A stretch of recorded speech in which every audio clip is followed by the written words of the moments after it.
8 months had passed since the ink had dried on the divorce papers. Nathaniel Cole, CEO of a rising tech empire, charming, decisive, and enviably wealthy, had buried that chapter of his life in the deep vault of lessons learned. Or so he believed. He wasn't cruel, just careful. Love had burned him, or rather, he'd let it go up in flames without realizing it until only ashes remained. It was a rainy Tuesday afternoon in New York City when fate chose to rewrite their story. Nathaniel had ducked into a small, tucked-away diner on East 46th. Nothing fancy, just a little warmth and quiet away from the noise of investors, boardrooms, and curated dating apps. His assistant had canceled lunch, and something about the old neon sign blinking "open" called to him. It reminded him of simpler times of her. The bell above the door jingled as he entered, and the smell of grilled cheese and burnt coffee greeted him. The place was nearly empty, except for a man in a faded Yankees cap and a tired woman clearing a table near the window. Then he saw her. Her hair was tied up in a loose bun, damp at the edges. Her back was turned. But he'd know that posture anywhere. Grace. His chest tightened. She turned, her eyes green like a stormy ocean locked onto his. For a split second, time halted. Plates stopped clinking, the air turned thick, and the universe stood perfectly still. And then he saw it, her belly. Round, unmistakable. She was pregnant. His mouth went dry. Grace? She flinched, as if his voice physically reached into her and tugged at a thread she'd worked so hard to bury. She gave a stiff nod and managed a small smile. Hi, Nathan. It took every fiber of his being not to react visibly. The hurricane brewed behind his composed facade. You work here? For a few months now, she said, gesturing for him to sit. What can I get you? He didn't answer right away.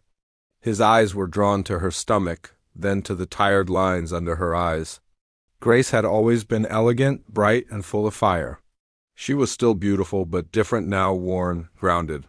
You're pregnant, he finally said. She chuckled. Softly, no way to hide that. Is it?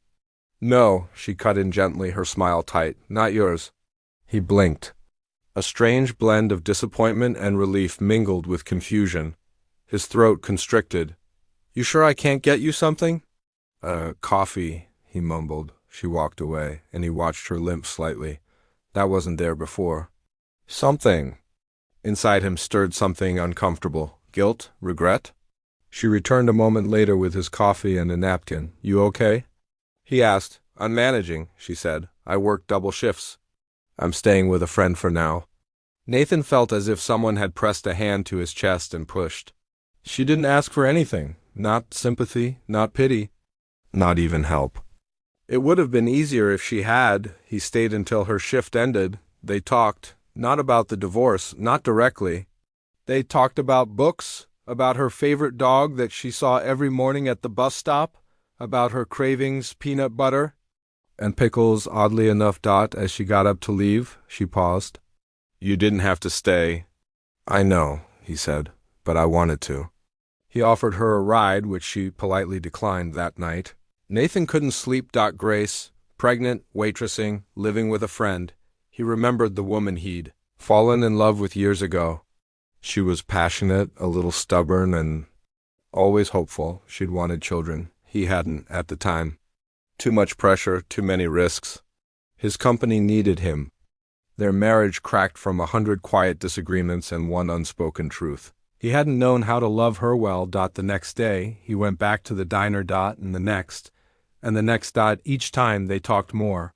Each time he listened closer. He learned that the child's father had left when she was 6 weeks pregnant. She never told him. She hadn't told anyone. She didn't want pity. Grace was fighting for her child on her own terms. Nathan offered help again. She refused it again. So he found another way. He tipped heavily. Quietly arranged for the diner's owner to give her lighter duties. Made sure she had reliable transport through a promotional Uber sponsorship her friend mysteriously received. Grace noticed, of course she did. But she said nothing, until one day a storm broke. She showed up outside his office building, drenched from the summer rain, fire in her eyes. I know what you're doing. He stepped forward. I'm trying to help. Why? Guilt. No, he said, because I still care. Silence fell between them, heavier than any thundercloud. "I don't need saving," she said. "I know," he replied. "I just want you to know you're not alone." Her lips trembled as she looked away. "I don't know how to trust you again." "Then don't," he said. "Not yet, just let me be there." That's all. Weeks turned into months. They rebuilt slowly. She let him accompany her to doctor's appointments. He read baby books. He painted the nursery in her friend's apartment. He laughed at her cravings, held her hand when she cried at commercials, and stood silently with her when she stared out the window wondering what kind of mother she'd be. He never pushed. He just stayed. One morning she called him in a panic. Her water had broken. He drove like a madman. 12 hours later, he held her hand as she gave birth to a baby girl.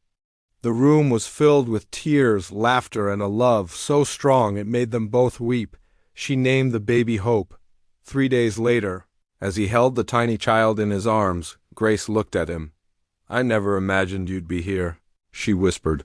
"I didn't know how to be," he replied. "But I'm learning." They didn't become a couple again immediately. Love didn't work like that. But something new had begun stronger, more honest. He bought her a modest home nearby. She let him. He changed his schedule, made space, and one morning, when Hope was 3 months old, Grace invited him over for breakfast. He found a note on the table beside a bottle. It said, "If you want to stay, I'd like you to be part of this. Not just as Hope's godfather, but maybe as her dad, and maybe as mine again too. No promises, just a new beginning." Nathan held the bottle, stunned. Hope cooed in her crib. He looked around the little kitchen, sunlight pouring in. It wasn't a penthouse or a retreat in the Hamptons. It was better. He smiled, and he stayed, not because he had to, but because love, real love, the kind built on kindness, selflessness, and humility, had finally found its